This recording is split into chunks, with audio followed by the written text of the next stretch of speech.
स्वागत है आपका हिंदी व्याकरण की आज की इस कक्षा में। आज हम लोग चर्चा करेंगे कारक प्रकरण की। तो सभी लोग ध्यान देंगे, हिंदी व्याकरण कारक प्रकरण। पिछले भागों में हमने लिंग तथा वचन के कारण होने वाले परिवर्तनों को समझा। अब हम यहाँ कारक के कारण होने वाले परिवर्तनों का अध्ययन करेंगे। संज्ञा सर्वनाम से जुड़कर करे क्रिया से जो संबंध। संज्ञा सर्वनाम से जुड़कर करे क्रिया से जो संबंध। वे शब्दांश कहाते कारक वाक्य गठन का करे प्रबंध। वे शब्दांश कहाते कारक वाक्य गठन का करे प्रबंध। अब हम देखेंगे इसकी कारक की परिभाषा। वे शब्द जिनके द्वारा संज्ञा या सर्वनाम का क्रिया के साथ संबंध स्पष्ट होता है कारक कहलाता है या कारक कहलाते हैं। यहां फिर से हम देखेंगे, वे शब्द जिनके द्वारा संज्ञा या सर्वनाम का क्रिया के साथ संबंध स्पष्ट होता है कारक कहलाते हैं। कारक का शाब्दिक अर्थ। कारक का शाब्दिक अर्थ है क्रिया को पूर्णता प्रदान करने वाला। कारक का शाब्दिक अर्थ है क्रिया को पूर्णता प्रदान करने वाला, अर्थात किसी वाक्य में प्रयुक्त शब्दों का एक दूसरे से जो संबंध बताए उसे कारक कहते हैं। एक बार पुनः देखेंगे, कारक का शाब्दिक अर्थ है क्रिया को पूर्णता प्रदान करने वाला, अर्थात किसी वाक्य में प्रयुक्त शब्दों का एक दूसरे से जो संबंध बताए उसे कारक कहते हैं। अब कारक 8 प्रकार के हैं। कारक के भेद जो हैं उन पर हम चर्चा करेंगे। कारक के भेद हैं 8।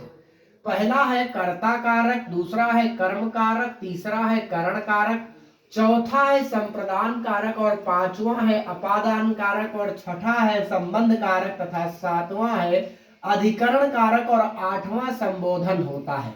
अब यहाँ पर हम ध्यान देंगे, इसको कैसे बोलेंगे। कर्ता प्रथमा, कर्म द्वितीया, करण तृतीया, संप्रदान चतुर्थी, अपादान पंचमी, संबंध षष्ठी, अधिकरण सप्तमी और संबोधन, अब संबोधन अष्टमी कह सकते हैं। संबोधन को संबोधन ही कहेंगे। तो 8 ये आपके कारक के भेद हो गए। अब इसमें हम एक एक करके इनके जो चिन्ह हैं, कौन से उदाहरण में कौन सा चिन्ह हमको किस वाक्य में मिलेगा जिससे हम पहचान पाएंगे कि किस वाक्य में कौन सा कारक है।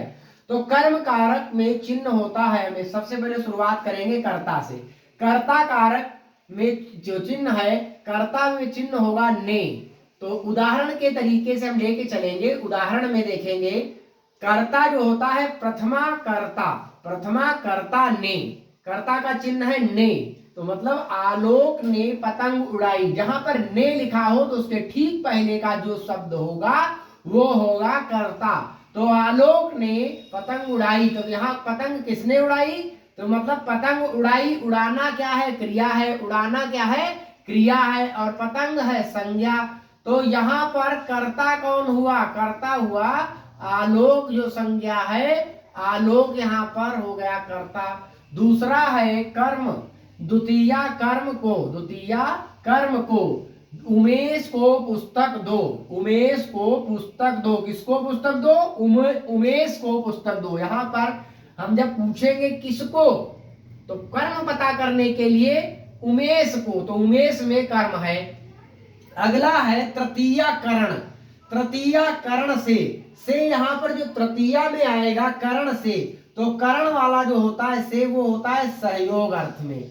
सौम्या ने मशीन से कढ़ाई की, सौम्या ने मशीन से, तो यहाँ पर मशीन की सहायता से कढ़ाई की सौम्या ने, तो मशीन यहाँ पर सहायक हो गए। तो यहाँ पर से मैंने मार्कर से लिखा, तो यहाँ पर जो ये से मेरे हाथ में जो मैंने मार्कर से लिखा, तो इसके सहयोग से, मार्कर के सहयोग से हमने लिखा, तो यहाँ पर से में करण है। संप्रदान चतुर्थी, संप्रदान जो होता है चतुर्थी में संप्रदान होता है, संप्रदान का चिन्ह होता है के लिए। माँ ने बच्चों के लिए नाश्ता बनाया, माँ ने बच्चों के लिए नाश्ता बनाया, तो जहां पर के लिए दिखाई देगा वहां संप्रदान होगा। अगला चिन्ह है पंचमी अपादान। अपादान जो होता है से अलग होने के अर्थ में, जहां पर जिस वाक्य में से आएगा और उससे अर्थ निकलेगा अलग होने का।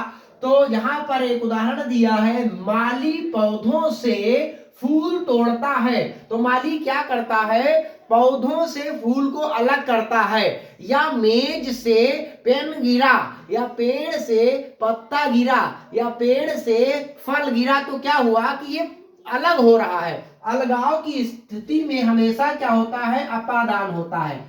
अब संबंध कारक जो है षष्ठी में होता है संबंध, और इसका चिन्ह होता है का की के रा री रे। संबंध का चिन्ह होता है का की के रा री रे। जैसे उदाहरण एक है, यह मेरी बहन का घर है। अब यहाँ संबंध कौन स्थापित कर रहा है, मेरी बहन का, मेरी बहन का घर है, यह मेरी बहन का।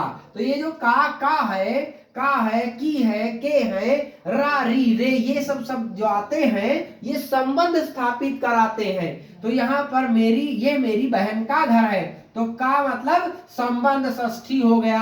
अब अगला कारक है सप्तमी अधिकरण।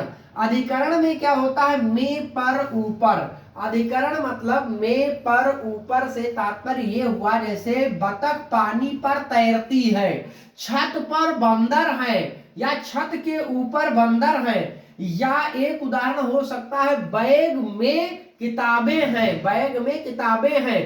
तो यहाँ पर में पर ऊपर इत्यादि में क्या होता है, अधिकरण सप्तमी होता है।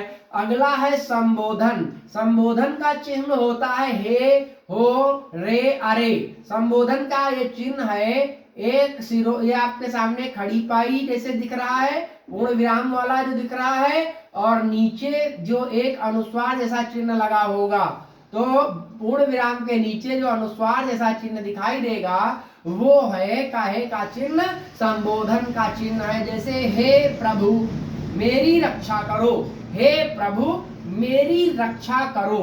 तो आपने देखा यहाँ पर 8 जो भेद हैं कारक के, कर्ता, कर्म, करण, संप्रदान, अपादान, संबंध, अधिकरण, संबोधन, ये आपने देखा। तो इन कारक चिन्हों के माध्यम से ही हम किसी वाक्य को पूरा करते हैं।